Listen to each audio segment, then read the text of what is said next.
we are in Mapula Primary School, which is part of Jaribuni location. We have come for a community baraza. This is part of the community engagement activities that we engage. Kuna mtoto ambaye pia alikuwa na matatizo, akapelekwa wapi? KEMRI. Akayokwa pale, mwisho wake vikawa hiyo vikakufa. Sasa hivi visa viwili vikanipatia maswali kuhusu KEMRI. Today we were sharing about KEMRI and its activities and why we are doing research and what research is. Mbona hao watoto wote wawili walipelekwa kule na wakahifadhiwa muda wote? Tumeenda mara nikatoka Nyamaka hapa kanafanya uchunguzi, anakatoka Nyamaka pale nafanya uchunguzi, mwisho wake vile vile vibaya. We are hosted within a community. Within that community, we have individuals who will volunteer to participate in studies. Activities that enable community members to understand the entire process of research are important activities.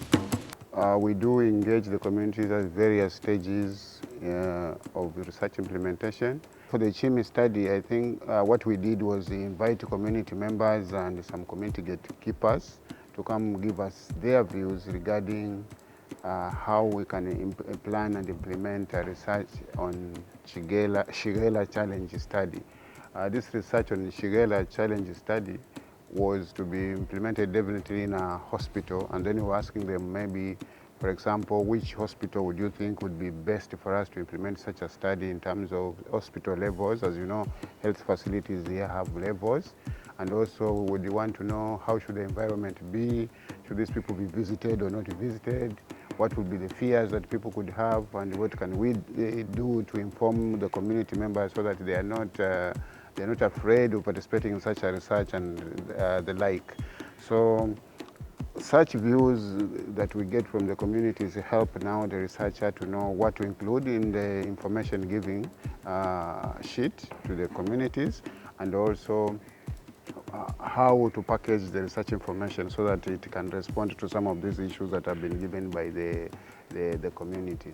In our consultation work, we also work with the sub-county health management team, which is the Department of Health in the sub-county. Over the years, the information we have got, we have been using it also to help improve our engagement approaches, especially with the communities and with the health facilities around where most of the research sometimes happens. Remember also, when we get feedback of research, specific research that have been implemented, we have to go back through the same structures to give feedback.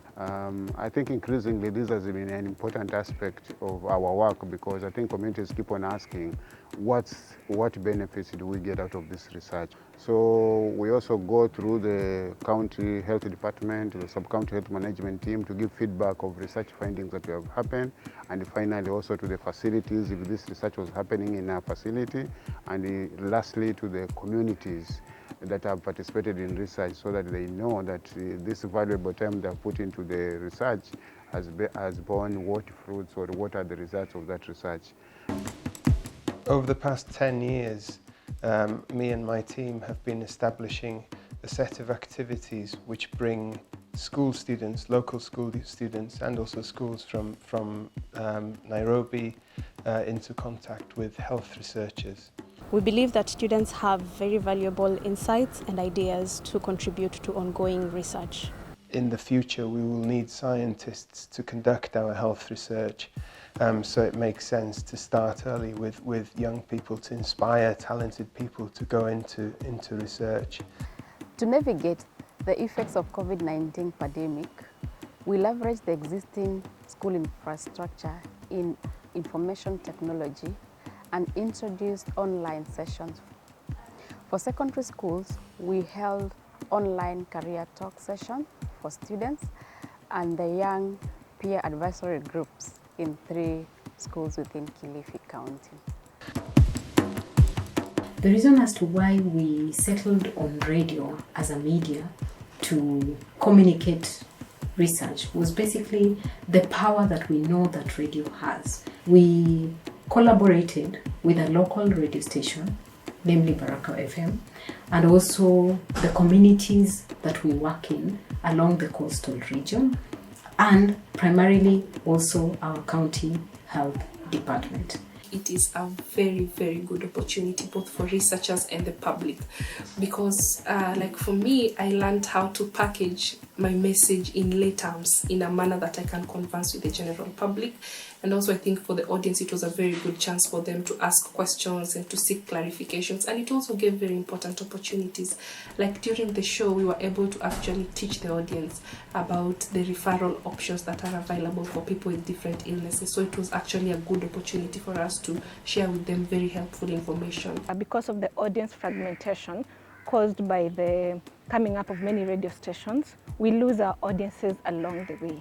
And that meant that we needed to do something, and that is why in this third phase we have partnered with more than one station. We have 5 radio stations, 4 at the coastal region and 1 at the national level.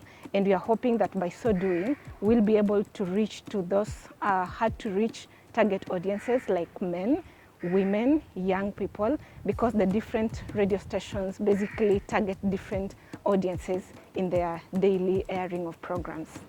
We've also been able to move away from the traditional media engagement of just disseminating our science to a platform whereby we're able to create relations between our researchers and the media teams. And some of the activities we do, workshops, for example, workshops where we allow interaction between our researchers and the journalists, and in so doing we basically promote good relations and trust between the two teams. Another activity is media tours, where we expose our media teams to our research work, and in the process this enables good reporting. And recently we formed a media advisory group, which is very, very key in our consultation when it comes to disseminating our science. The last 5 years have been a period of growth and learning for not only just the engagement team, but our researchers, and I can say the program as a whole.